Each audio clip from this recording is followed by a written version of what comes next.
తెలంగాణ ప్రభుత్వానికైతే ఒక పెద్ద షాకింగ్ పరిణామం. నేను మొట్టమొదటి నుంచి చెప్తూ వస్తున్నాను, బీసీ రిజర్వేషన్లు అనేటటువంటిది పెంచడం అసాధ్యం. బీసీ అనే కాదు, ఏదైనా సరే 50% దాటి ఇవ్వడం అసాధ్యం. అది సుప్రీంకోర్టు అంగీకరించదు, రాజ్యాంగ విరుద్ధం. రాజ్యాంగం ప్రకారమే 50% దాటకూడదు అన్నటువంటి సుప్రీంకోర్టు రాజ్యాంగ ధర్మాసనం ఇంతకుముందు ఇచ్చినటువంటి తీర్పు, దాన్ని మార్చడం సాధ్యం కాదు. ఇంతకుముందు 5గురు అయితే 7, 7గురు అయితే 9, 9గురు అయితే 11 మందితో ఉన్నటువంటి ధర్మాసనాలకు సంబంధించిన లెక్క ఉంటది. బట్ వాళ్ళందరూ కలిసి డిసైడ్ చేసిందే 50% దాటకూడదని.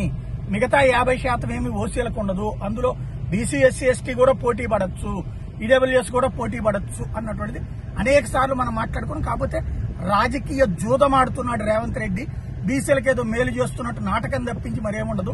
పైగా స్థానిక సంస్థల ఎన్నికలను వాయిదా వేయడానికి ఒక సాకు, దీన్ని అడ్డం పెట్టి ఇక్కడ జూబ్లీ హిల్స్ లో బీసీలు ఎక్కువగా ఉన్నారు కాబట్టి గెలవడానికి మరొక ఎత్తు. ఈ నాటకం అంతా రేవంత్ రెడ్డి ఆడుతున్నాడు అన్నటువంటిది పదే పదే చెప్తూనే వచ్చాను.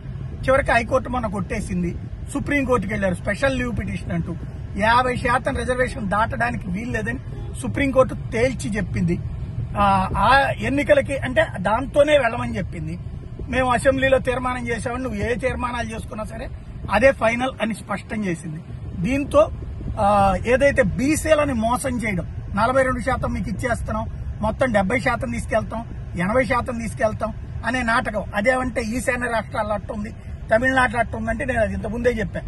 ఈశాన్య రాష్ట్రాలు గిరిజన ప్రాంతాలు, అది గిరిజన ప్రాంతాల్లో అసలు గిరిజనులు తప్పించి ఇంకోటి బతకడానికి వెళ్ళలేదు. అక్కడ కూడా 80-90% రిజర్వేషన్ ఇస్తున్నారు, అది గిరిజనులకు మాత్రమే. అక్కడ BC, SC, ST, BC, SC concept కాదు, ఎస్టీ మాత్రమే ఉంటారు అక్కడ. అదే సందర్భంలో మిగతా వాళ్ళకు కూడా 10% అక్కడ కూడా బతకడానికి అవకాశం ఇచ్చారు. ఇక్కడ వచ్చేటప్పటికి ఇది డిఫరెంట్ గా కథ నడిపించే ఆట ఆడి ఆడి ఆడి ఆడి చివరికి విఫలమయ్యారు.